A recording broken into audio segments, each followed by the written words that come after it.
Carry me back to old Virginia.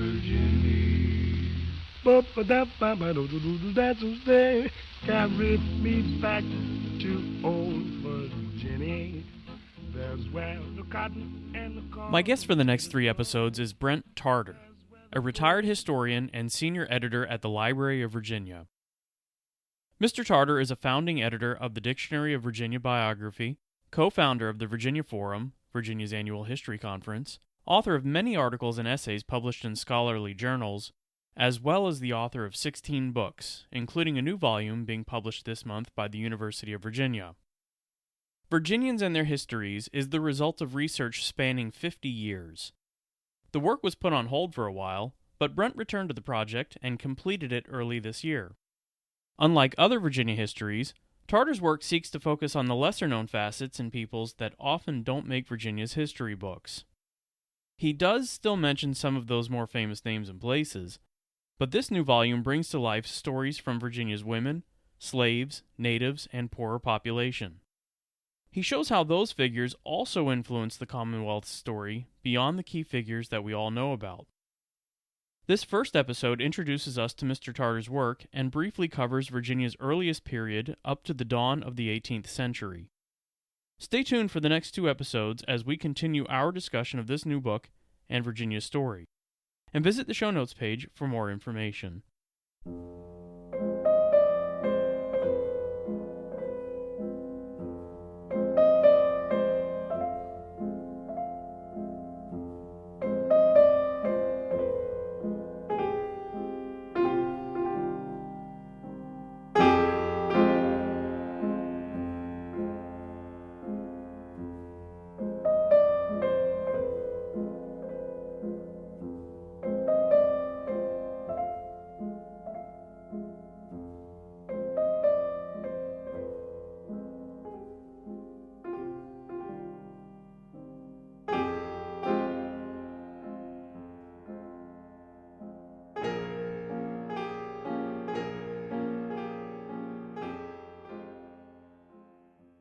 Well, Brent, I appreciate you meeting with me. You've got a book coming out here in a few weeks, a quite large one, actually. That's exciting.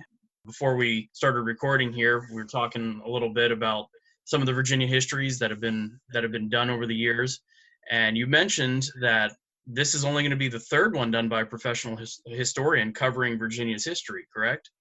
Right. And the other 2 were 2007, so it's not like there's a large body of professional historian Virginia history out there. Well, in fact, there is a very large body of excellent scholarship on different aspects of Virginia history. One of the things to keep in mind is that most historians focus on a particular time period or on an episode or a specific topic. You know, you're interested in the Civil War, you're interested in the American Revolution, you're interested in religious history, you're interested in women's history, you're interested in children. And there's a tremendous amount of excellent scholarship on those topics and many more during the course of the last half century. One of the things that I have tried to do during my career is not only investigate those specific topics, but step back and look at the big picture and see how this new scholarship fits in with what I have found in my own research on many very discrete topics in Virginia history. So your book is certainly going to be dealing with Virginia history from a different perspective than many of those that have gone before. And it's going to be a whole unit instead of what you're talking about, those different topics, those different periods like Civil War or women's history or Jamestown or American War for Independence or anything like that. This is including all of it to make a one standalone volume. That is my hope, that people will be able to learn from this what I have learned from my own research and see the big picture, but also see that big picture in some detail. Certainly. So that's why you're doing it, or how did you approach this work? Oh, my goodness gracious. For almost 50 years now, I have been researching specific topics in Virginia history, research on this governor or that businessman or some other politician or some civic leader or some journalist or or some episode or some particular event in Virginia's history. That's been the nature of my research career. But in the course of doing that, I began to see patterns. And those patterns are informed by the research of other historians who have studied these topics in very great depth, more depth than I have been able to do in some instances. So that I'm rather like a child with a pair of binoculars. Everybody's done this. You look through binoculars and you see something up close and in great detail. But if you turn the binoculars around the other way, you see a great broad picture. So that's what I've tried to do with this book, Virginians and Their Histories, is to try to look at Virginia's history in a broad way, but with that detail in close view, because that changes the nature of the story. Now, whose story are you telling? I'm telling the story of Virginians, white, black, American Indian, immigrants of all sorts, old, young, male, female. You know, one of the things that I encountered when I first started studying Virginia's history is that almost all of the historical literature was about prosperous old white men, right? The political leaders, the business leaders. Well, that's a pretty small minority of the whole population of Virginians. There was almost nothing that I could read that would tell me about what Virginia's history meant to the women who lived it, what Virginia's history meant to the African Americans who lived it, and in many instances suffered under it. You couldn't learn very much about religious history or about social or cultural history. It was mostly about white men and politics. White men and politics are important, but they're by no means the whole history of Virginia. So as I began to research, began to think, and began to read what dozens of my friends were researching and publishing about these other Virginians, about these majority of Virginians, I began to see things differently. And so I embarked on this project off and on for many years to see whether I could put all the pieces together in a way that would help us explain how Virginia came to be what it is. Well, let's start with the beginning, at least. Who were these first Virginians then, as you write about them in your book? Well, of course, the very first Virginians had nothing to do with Europe. The very first Virginians were people we know almost nothing about individually. They were Indian people, came here 15, 20,000 years ago, perhaps earlier. Nomadic groups who wandered the countryside, settled beside the streams and rivers and on the edge of the bay, created their own settlements, created their own communities, had their own families, created their own agricultural and fishing and hunting communities. And then all of a sudden, at the beginning of the 17th century, there's an alien invasion. English people invaded this place, and that changed everything thereafter. It's a mistake to think that Virginia's history began in 1607 when Englishmen invaded Virginia and settled at Jamestown. The history of the area goes way back beyond that. And what happened in and after 1607 is in many respects a consequence of what had happened before, both here on the North Atlantic shore of North America and also in England, because this became for a century or more an aspect of overseas English history as well as a history of the indigenous peoples of North America. What impact then did those indigenous peoples have on Europeans coming in?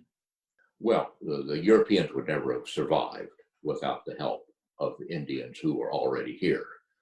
On the other hand, the Indians who were already here would have survived in greater numbers if the Englishmen who came had not brought rifles, muskets, swords, and a great many diseases that wiped out large numbers of indigenous North Americans. You know, it's not a question of progress. It's not a question of civilization rising on the basis of English colonization of North America. This was an alien invasion. This was a serious conflict of cultures and of environmental influences, so that somebody won and somebody lost. And to a large extent, the American Indians lost. Not through their own fault, but because they were technologically not so far advanced as the English invaders, and because the English invaders brought a great many diseases for which the original inhabitants of this area, what we might call the very first Virginians, had no immunity to. You mentioned that we don't know a whole lot about their history before 17th century. Why is that? Well, we know a good deal in general terms. Of course, nobody came over here and wrote histories before 1607. What we know is based in large part from archaeological work that people have done in the 20th and 21st centuries, from the work of cultural anthropologists who have investigated the literary and archaeological evidence to tell us what they can about those early people, and from a good deal of what the early English invaders wrote. I mean, you have to take that with more than just one grain of salt. The English invaders were writing from their own perspective. They used European language, European terms. They understood hierarchical culture in European ways. So much of what they wrote may very well have misrepresented what they thought they saw on the ground in North America. But still, we do now know that the early Virginians, the first Virginians, people of Senecamacca, which is what they call this area, the people of Senecamacca had a very stable and successful agricultural and hunting and farming community. They had consolidated themselves into a stable political nation, and suddenly here's this alien invasion. It's almost as if people from outer space had arrived with completely different language, completely different values, completely different methods of doing things, and weapons and diseases against which the original inhabitants here were unprepared to meet. Now, you've used this term invasion. Why do you use that term specifically? I know that's probably going to rile some feathers, but I'd like to hear why you chose the term invasion. Well, this is one of many ways in which I think that we need to rethink how we understand Virginia's history. It's been a tradition in Virginia historical writing now for more than 300 years to celebrate the settlement of Virginia and Jamestown. These were English people who came over here and settled and tried to recreate an English culture in the New World. Well, that's true. It's also not true, because they were invading. They were alien invaders. They came over here and took possession of property and land and the landscape that other people had lived on and endured and enjoyed for decades, as if the English had a right to do that. The Indians who lived here gave nobody any permission to do that.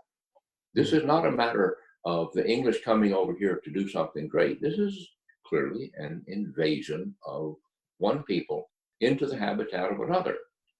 And I think we need to consider these things with some honesty. It's not just a matter of creating or recreating a new European style society in the New World. It's a matter of destroying an old society. So invasion is the right word to use. Settlement is correct, but it doesn't tell the whole story. This is what you're attempting to retell or to tell in a different way with your book. That's the way I see that part of our shared past, as a group of people overrunning another group of people who believe that they had the right to be here and to live here in their own way.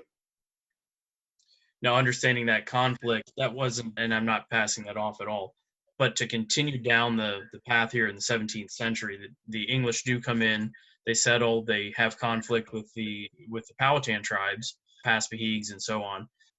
What else beset their colony, though? It wasn't just their struggle with the indigenous peoples of Virginia. Well, this was a commercial enterprise. The Virginia Company of London had a royal charter. It was a company. It was a business. The king gave the investors in this company a charter and allowed these investors to create a settlement on a part of the coast of North America. Their purpose was to try to find, several purposes, one of which was to try to find an easy route to the riches of Asia. At that time, they thought it might not be very far from the mouth of the James River to the Pacific Ocean. They could then sail right to China and Japan and the Indies.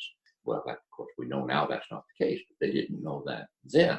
Another purpose was to Christianize the heathens that they thought they would find in North America. And another purpose was to try to exploit the natural resources that they found in North America. The Spanish had found gold and silver in Central and South America, so why shouldn't the English find gold and silver in North America? But they didn't. And so for nearly 2 decades, this little English colony in the Chesapeake Bay struggled. They were not finding Asia, they were not Christianizing Indians, they were not finding any wealth. And then suddenly, all of a sudden, they found tobacco. Tobacco was well known in Europe at the time. The Spanish had introduced tobacco to Europe in the 16th century. The Virginians found that if they grew tobacco, they could make money, and that would make a profit, and that would achieve one of the objectives of this commercial enterprise, the Virginia Company of London. Well, tobacco cultivation is very labor intensive. We know that. Everybody knew that at the time. And there were enormous ramifications from this. If you need labor, you import a lot of English indentured servants to work the land. Or you could join other colonial powers like Spain and Portugal and import enslaved people from Africa to work the land on your behalf. So this one simple business of establishing tobacco cultivation as a source of income for English investors in the Virginia Company had enormous ramifications throughout the entire subsequent history of North America. If there hadn't been tobacco cultivation, there might not have been slavery here. If there had not been slavery here, our whole history would have been completely different. There would have been no Civil War. There would have been no Emancipation Proclamation. There would have been no racism. I mean, if you look at the history in this long perspective, you see that some events in the past had consequences that nobody at the time could foresee.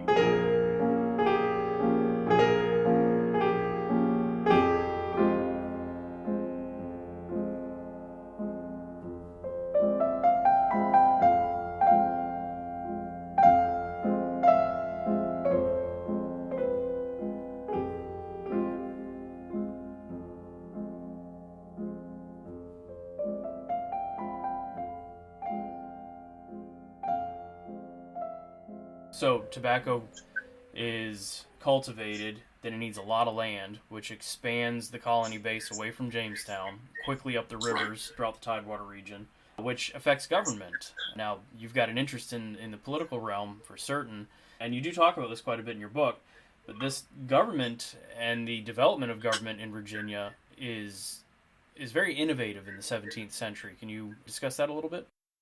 Well, when the Virginians, or we should say the English Virginians, they thought of themselves as Englishmen living in the New World for at least 100 years before they began to think of themselves as Virginian. But these tobacco planters, the greedy, the way all business people are, engrossed land of people who already lived there, imported indentured servants, imported enslaved laborers, and grew tobacco in great quantity. They did this for the simple reason that it was profitable. It could enable a few people who ran things to live better lives. One of the things that happened, of course, is that these tobacco planters came into conflict or into competition with each other. At the time Jamestown was settled, there were flourishing markets for tobacco in London and in the Netherlands. Some Virginia tobacco planters preferred to sell their tobacco to London merchants. They had close business connections, commercial connections there, and that was a profitable way for them to do business. On the other hand, some Virginia tobacco planters found that they could earn a larger profit if they sold their tobacco to the merchants of Rotterdam and other places in the Netherlands. So this creates actually the very first politics amongst English-speaking people in Virginia. Who gets to decide who buys the tobacco? So we have factions in Virginia who want to restrict the tobacco trade to London, and other factions in Virginia that want to have basically a free international market and be able to sell their tobacco in the Netherlands. This becomes intimately intertwined with English politics because the king wanted to be able to control that tobacco trade and collect taxes on it. So for much of the 17th century, Virginia politics is driven by who gets to make money off the tobacco trade. And that dominates the economy, and economics is thoroughly around that. So you get into the 1660s, which you're alluding to here with the Navigation Acts, especially with Charles II. That doesn't set well with a lot of I can't call them native Virginians, but they are in many cases second generation. They've been born here and are growing up here. So they're starting to become Virginians at that time, but not in the full sense that we would think of as Virginians today. It's still, we're Englishmen inheriting Englishmen land and growing on that. But many of them don't survive. The mortality rate through that period is quite high, isn't it? That's correct. Mortality rate for English-speaking Virginians was very high through much of the 17th century. It's appalling to think of how many children did not survive infancy during those decades. It's amazing. It's sad to think about. Most people did not live beyond 30 or 40 years. People's husbands or wives died. They remarried, another husband or wife might die. So it was, in many respects, it was in a remarkably different culture than we have today because death was so much more constant and frequent than it is now. That affected the way people lived. It affected their views about their families. It affected their ideas about their children. You hope your children would live. Mm-hmm. Now we hope our children would live and prosper. Right. In those days, having a children live to adulthood was itself a major achievement. And it actually, with that death and remarriage and such like that, going back into the political realm, there's a lot of political jostling there as well. So-and-so becomes a widow. She's got connections from her previous marriage. Let's marry her. Let's bring that connection into my line now. Or vice versa. Maybe the husband dies, the wife wants to remarry somebody more important, somebody more prominent. We do see a lot of that, don't we?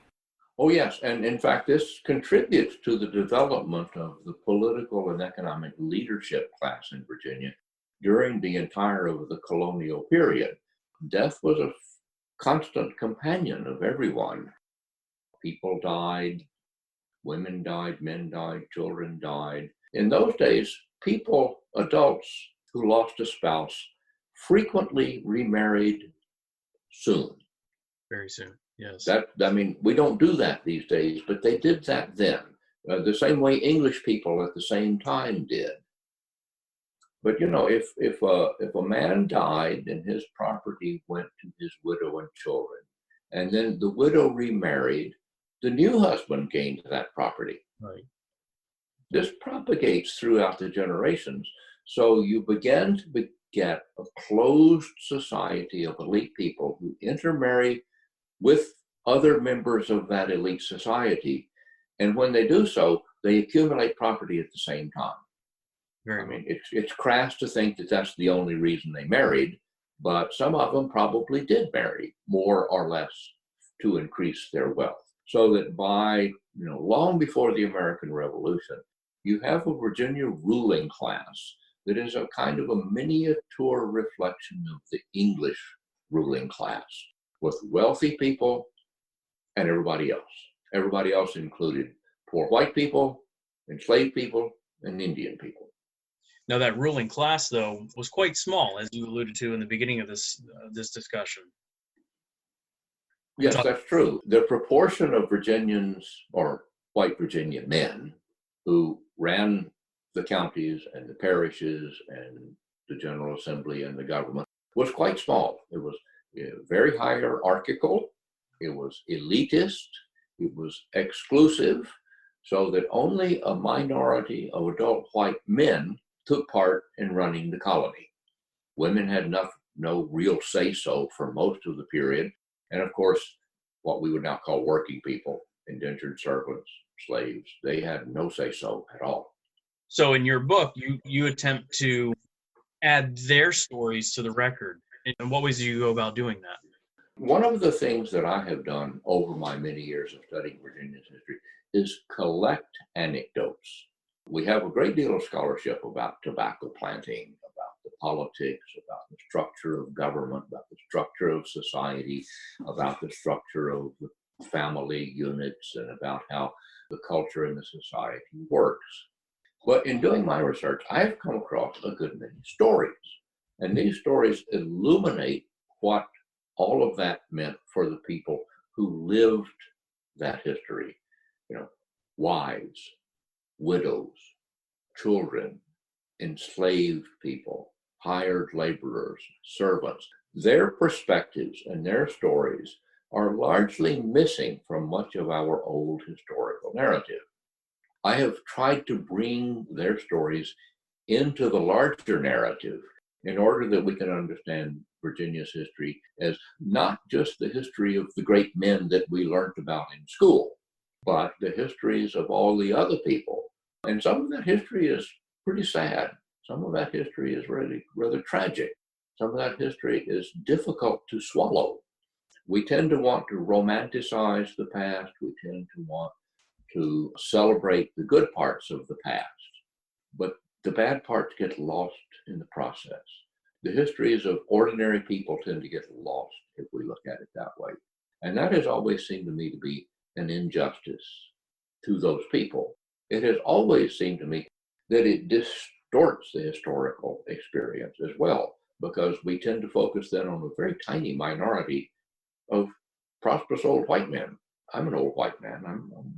Include me too. But we need to remember that all of these other people were there. They endured, they suffered, they lived, they died. Some of them prospered, some of them did not. But their experiences are part of Virginia's history in exactly as much as George Washington's or Thomas Jefferson's lives are part of Virginia's history. But their lives are different. I suppose it's easy when you've got landmarks like Mount Vernon or Monticello that still remain to be able to focus on them because you've got something tangible you can see. But the other stories of, I don't want to call them nameless people, because in some cases we do know their names, but in many cases we don't. We know these stories, and we know that there's more than just Thomas Jefferson and George Washington living in Virginia. You're right. What about their lives? What do we know about them? And how do they add to the development of the colony and then eventually the Commonwealth? Wasn't easy, though, was it, finding those stories? No, it wasn't. Many of those stories I chanced across. I'll have to admit that. Serendipity is the favorite research assistant of just about every good historian, because in my research I have gone looking for something, and while looking for it, I found something else. I would find these little tidbits of information that intrigued me and that explained how unfamous people lived. I don't like to call them unnamed people or anonymous people. They are forgotten people. They're unfamous people. The unfamous people are by far the majority of us always. I found these stories in the public records, in court records, in church records, in private letters, and they helped me understand how the vast majority of people who lived in this place called Virginia actually lived in the early days. It's not a story of heroism in every case. It's not a story of progress in every case. Some of the stories are very sad. Some of them are difficult to read, actually. But they tell us about the history of the people who lived in this place. It broadens our scope. It allows us to see not only the good things that arose from this culture. Yeah, we did get George Washington and Thomas Jefferson and George Mason and a great many other people who expressed high ideals of American civilization. But we also got slavery. We got exterminations of Native American populations. We got exploitation and brutality and the slave system and a great many other things that are difficult to read about. But I don't think you can understand the good parts without understanding the bad parts too. I think you have to understand all of it. And what I discovered helped me understand how all these stories fit together. That's what I've tried to do in this book. Now, again, this book is attempting to cover 400 plus years of Virginian history in about 500 pages, a little bit under 500 pages. What would you have wanted to discuss more in Virginia's early history had you been able to, say, write a 3,000-page book? Well, if I tried to write about everything that interested me, I would never get through. Right. The hardest part about writing history like this is deciding what not to include. Right. You can't include every interesting detail or every illuminating anecdote or every episode that was instructive. The difficult thing is trying to decide how to construct a narrative that seriously treats the main themes or the main episodes that control the way in which the historical narrative needs to flow. So, I pay close attention to matters of ideas, people's ideas about race, about religion, about social structure, about gender roles, about people's ideas about the role of government in society, which of course has changed radically over the centuries. And I've tried to understand how that affects the people who lived here. It's actually the people who lived here, not the place, right, that becomes the center here. Actually, I call this book Virginians and Their Histories, not Virginia history. It lends to your premise and your thesis that you use throughout the book. Let me ask one other question here. So focusing on the 17th century, as we have in this episode, we'll look at 18th, 19th, 20th later. But what's one main takeaway you can take from the 17th century? I mean, let me say it this way. What are two main takeaways? Let me give you a good and a bad there that definitely influences the colony in subsequent generations, subsequent centuries. Well, there's nothing more important in the history of Virginia than the introduction of tobacco cultivation in the 16 teens. If there had been no tobacco cultivation, there would have been less necessity for slavery. White Virginians would not have become so deeply involved in the international importation of slave labor from Africa. We can see today the results of that. We have exploitation, we have racism, we have social and cultural and economic problems that can be traced directly back to the early use of slave labor on the tobacco plantation. If, for instance, Virginians had discovered some agricultural commodity or some mineral or some other natural resource over here that could be exploited with less labor, there might have been no need for slavery. The whole history of North America would have been radically different. I don't think anybody can deny that. We tend to take that for granted, though. And that's one of the things that I wanted to try to emphasize in this book is the central importance of tobacco cultivation. This is interesting. Think about it. Colonialism, as it arose in Europe in the 16th, 17th, and 18th centuries, was based on some limited number of luxury goods: tobacco, sugar, spices from the East Indies. Most people never had access to any of that at the late medieval period. Rich people did. Rich people, therefore, supported colonialism in order to gain access to those things that they wanted that other people couldn't have. So from the very beginning here, you have an elite-driven economy, which is to say you have an elite-driven governmental structure. That's not surprising. All governments at the time were highly elitist, very hierarchical. I mean, every country had a king. Does that eventually start to benefit others around them, even in that period in the 17th century, or do we see that later? You see other people benefiting in England and elsewhere in Europe early on because, not only do you have the political leaders or the business leaders who are driving the colonial expansion, you also have people who own and manage ships and warehouses and trading companies. You get an entire commercial class that develops. Go to Amsterdam. Look at the big houses along the streets and waterways in Amsterdam. Those were built in the 16th and 17th century by people who were engaged in commerce. The business of America was business, as Calvin Coolidge later said, from the very beginning. And this has a profound influence in the way in which everything worked. Even our governmental institutions from the beginning were modeled more on the organization of English commercial enterprises, more than they were on the nature and structure of the English government. And would you say that that was beneficial, certainly over time? Well, it was beneficial to people who made money out of it.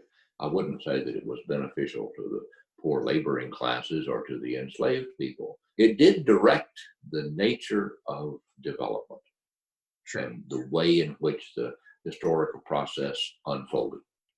Right. And then perhaps by the 17th century, by the end of the 17th century, these Englishmen, they're becoming more independent. They don't want England telling them what to do with their money, correct? It's interesting that at the beginning of the 18th century, the first decades after the year 1700, you begin to see white people living in Virginia referring to themselves as Virginians. Mm-hmm. Before that, they thought of themselves as Englishmen who happened to be living on the Atlantic coast of North America. But they began to think of themselves as Virginians, and they began to act differently than mere appendages of England. They didn't realize the implications of that at the time, but you can certainly see by the middle of the 18th century, long before the American Revolution, that there's a completely different way of life for those English-speaking people in North America. There's a completely different way of looking at their economic futures and their political futures, and their family futures, and their social and cultural lives. It put them on a road to conflict with England. I think as you look into 17th century Virginia, you can see the seeds for that road to conflict being sown pretty early on. Yes, that's true. That's absolutely true. But of course, nobody knew it at the time. It was just, you adapt what you know and what you know how to do when you're in a new place. And over the decades, over the centuries, those adaptations and differences grew so that the difference in attitudes, understandings, and beliefs on the two sides of the Atlantic diverged and grew increasingly different. By the time of the American Revolution, English-speaking people in North America had completely different sets of ideas about legitimacy, about politics, about business, about commerce, and about their future than the people who remained in England had. And it's not surprising when you look back on it that there was going to be a separation at some stage. Nobody anticipated it at the beginning. Nobody even wanted it until the very last minute. But when we look back, this is what historians do. We look back and see how things change, and we see that things changed in ways people did not anticipate. But we can see to a certain extent how and why it happened. Which is exactly what you're writing about and proving in your book. I hope that people will be able to see that if they read the book. Well, that's a little bit of a look here at what you're writing about in the 17th century. Brent, I appreciate it. Look forward to talking with you again here now about some of the subsequent other portions of your book. We'll do that next week. Well, thank you for inviting me.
Thank you for tuning into this edition of the Virginia History Podcast.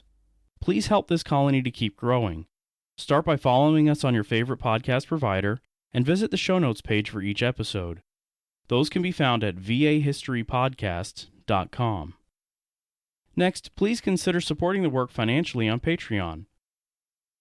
And perhaps you'd like some podcast merchandise, or maybe a one-time donation fits your budget best. Links for all of these possibilities can be found under the Support tab on our podcast website. Other ways that also help out are liking and following us on social media. Find us on Facebook at facebook.com/VAHispod, and follow me on Instagram at Virginia History Podcast to see some of the statewide trips that I take for future episodes. I've also uploaded podcast episodes to YouTube. They can all be accessed by finding my channel at Robert Van Ness. If you haven't already, please leave a 5-star review on Apple Podcasts. Doing so increases visibility in the Apple Podcast Network, the largest podcast outlet on the internet. Finally, tune in again next time as we continue our walk through Virginia's history.